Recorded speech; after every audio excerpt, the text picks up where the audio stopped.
إنك حميد مجيد اللهم بارك على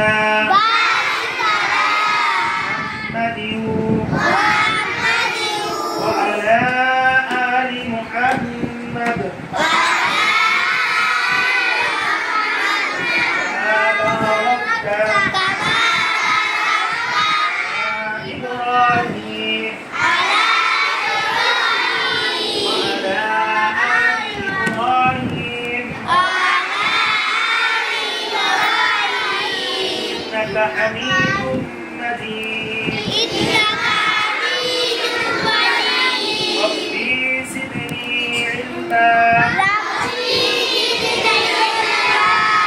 ربي زدني علما ربي يسر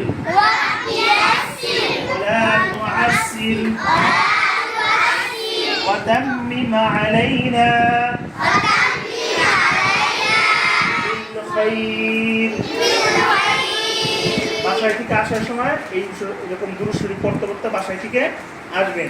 তাহলে দেখবেন কি পরীক্ষার প্রশ্ন যদি সহজ কঠিনও হয় তাহলে এই পরীক্ষার প্রশ্ন আপনার কাছে সহজ হয়ে যাবে। কি হয়ে যাব? সহজ হয়ে যাবে। আপনার কোনো পড়া যদি মনে নাও থাকে তাহলে ওই পড়াটা আল্লাহ তাআলা আপনাদেরকে মনে করাই দিবেন। আল্লাহ কি করবেন?